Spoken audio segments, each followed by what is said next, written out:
Bonjour à tous, ça fait très longtemps que j'ai rien sorti sur la chaîne. Je vais revenir avec quelque chose qui est un peu différent de ce que j'avais pu faire précédemment. Dans cette vidéo, en fait, je vais restaurer une très ancienne baïonnette qui est complètement rouillée. C'est une baïonnette que j'ai pu acquérir sur une brocante pour seulement 15 €.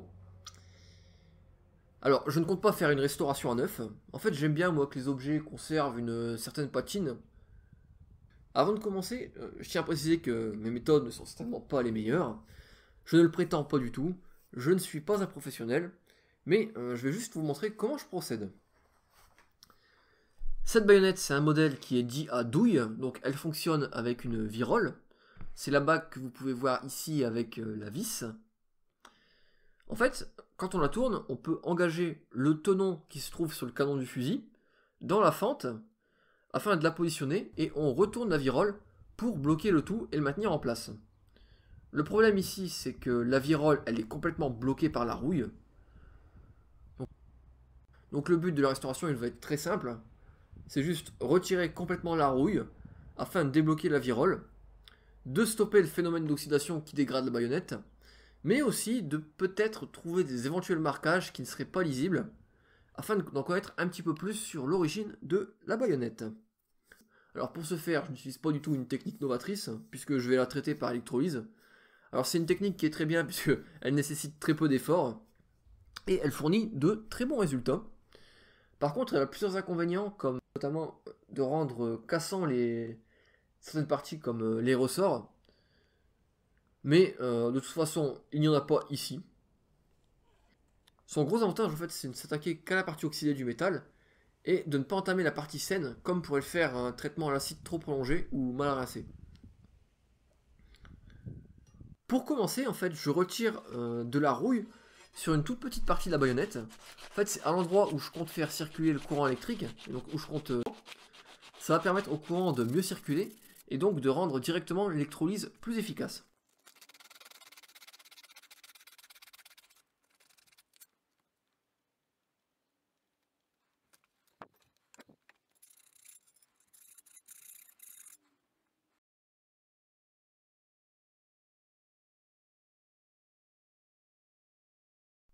Une fois que c'est fait, on peut passer à l'électrolyse en elle-même. Pour ce faire, donc je prends de l'eau dans laquelle j'installe plusieurs pièces en inox que je mets en contact entre elles. En fait, le but, ça va être que ces pièces, elles entourent la baïonnette. Attention toutefois, en fait, il faut éviter que la baïonnette elle soit en contact finalement avec les pièces en inox, sinon ça ne fonctionnera pas. Ensuite, je verse donc les cristaux dans l'eau. Comme j'ai encore un petit peu de place, je fais le niveau d'eau. Ça permettra d'avoir plus de surface traitée. Je branche la pince plus sur les objets en inox. Et je mets le moins sur la partie de la baïonnette qui a été précédemment décapée. Une fois que c'est fait, il ne reste qu'à brancher le tout. Si votre branchement est bon, vous allez voir immédiatement une réaction qui va se former. En fait, des bulles vont apparaître sur l'objet et remonter à la surface. Donc c'est ce qu'on peut voir ici. Je laisse agir plusieurs heures, hein. En l'occurrence ici c'est resté 3 heures dans la solution. J'en ressors la baïonnette. Donc la partie qui a été traitée, elle se retrouve couverte d'une sorte de boue noirâtre. Il va falloir complètement la frotter puisque c'est l'oxydation en fait qui part. Pour commencer, je rince la baïonnette avec une vieille éponge. Puis je viens la frotter avec une brosse métallique pour retirer l'oxydation. Je la rince à plusieurs reprises en fait à chaque fois que je brosse finalement entre chaque brossage de l'oxydation. Ça me permet donc de voir le travail accompli et de voir si l'oxydation s'envoie correctement. Une fois que c'est fait, vous pouvez voir, donc vous vous retrouverez avec normalement le métal à nu. Ici, je vous ai fait quelques photos où on peut bien voir la différence entre la partie qui a été traitée et celle qui ne l'a pas été. Donc maintenant, il faut répéter l'opération avec la partie de la baïonnette qui n'a pas été immergée. Donc on recommence tout, le branchement, l'électrolyse, le rinçage, le brossage de l'oxydation, etc.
Alors, comme on peut le voir ici, la virole, en fait, elle n'a pas beaucoup réagi à l'électrolyse, ce qui s'explique par le fait qu'il y ait une couche de rouille entre elle et la partie de la métal, donc entre la douille de la baïonnette,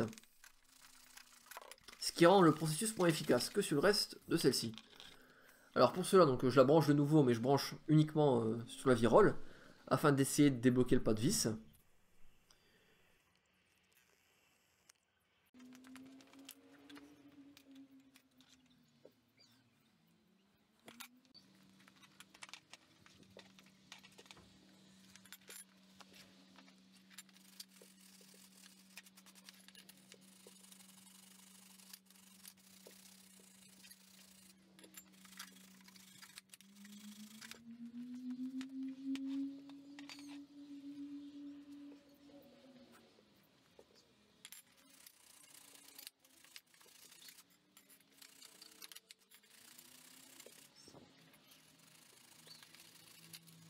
Une fois cela fait, on peut tenter de dévisser donc délicatement la vis qui maintient la virole, puis de l'écarter, mais là aussi pour la faire bouger, mais vraiment délicatement.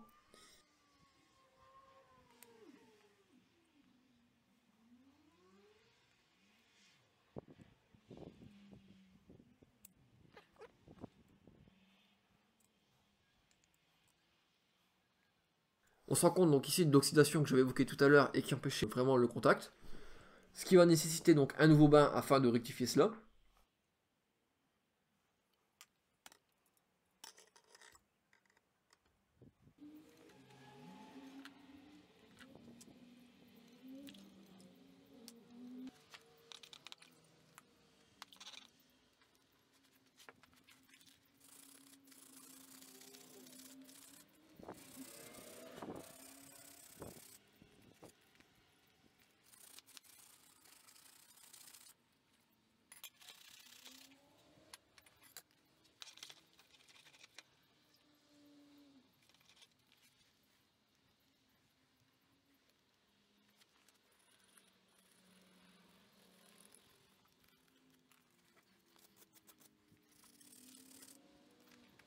Maintenant que toute la rouille a été enlevée, la baïonnette se retrouve avec le métal complètement à nu, ce qui fait qu'elle va s'oxyder très rapidement à l'air si elle n'est pas protégée.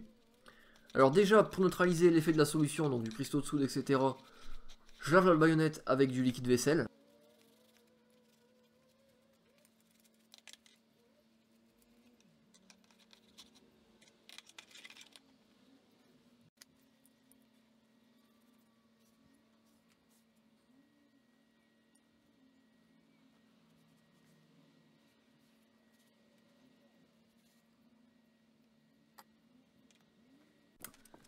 Après rinçage et un bon séchage, j'applique une fine couche de cire d'abeille, normalement pour les meubles, que je brosse ensuite pour en retirer l'excédent et donc pour éviter d'avoir des pellicules blanches ou grasses.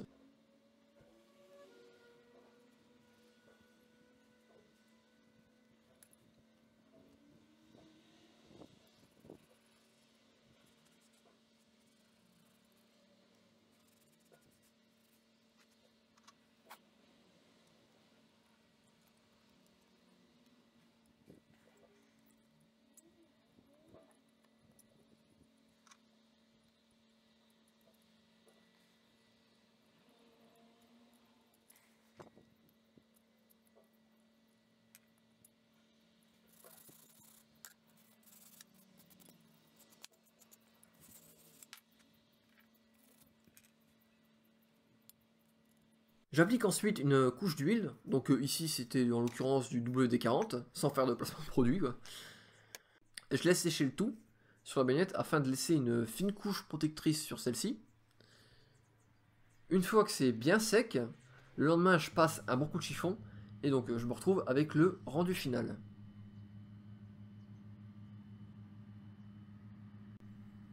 Alors, pour en revenir un petit peu à l'historique de cette baïonnette, en fait, après cette restauration, on peut déduire qu'il s'agit d'une baïonnette de l'armée française, plus précisément d'une baïonnette du modèle 1822. Alors, il y a eu plusieurs modèles en fait de fusils à silex en service dans l'armée française qui avaient des baïonnettes qui étaient très similaires. Elles se distinguent surtout par la longueur de leurs lames, 378 mm pour le fusil 1777, 405 mm pour le fusil en neuf et 1816, et 459 mm pour une baïonnette du modèle 1822. En fait, cette différence, elle s'explique par le raccourcissement progressif du fusil, qui a été compensé par l'allongement de la baïonnette, afin de conserver la même allonge, notamment face à la cavalerie.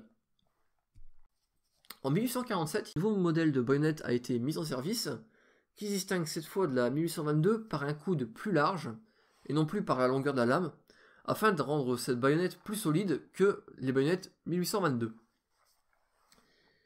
Mais ce n'est pas pour autant que la baïonnette 1822 a été retirée du service.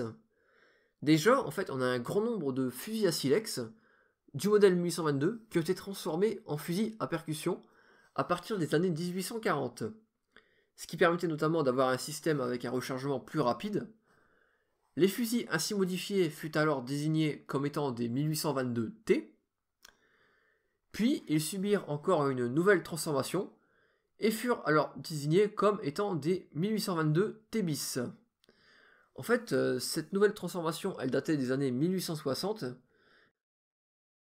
rayer les canons, ce qui permettait d'accroître à la fois la précision et la portée de l'arme. Cette baïonnette aura servi sous un grand nombre de régimes successifs avant de se retrouver mise au rebut. Elle est apparue sous la Restauration des Bourbons, elle servira sous la Monarchie de Juillet, ce qui est mis en scène ici dans La Nature Morte, mais elle servira également sous la Deuxième République, le Second Empire, et même jusqu'à la Troisième République, puisque bon nombre de 1822, notamment des T-bis, se retrouveront aux mains des combattants français de la guerre de 1870, plus particulièrement au sein des armées de secours, où ils équipèrent bon nombre de gardes nationaux.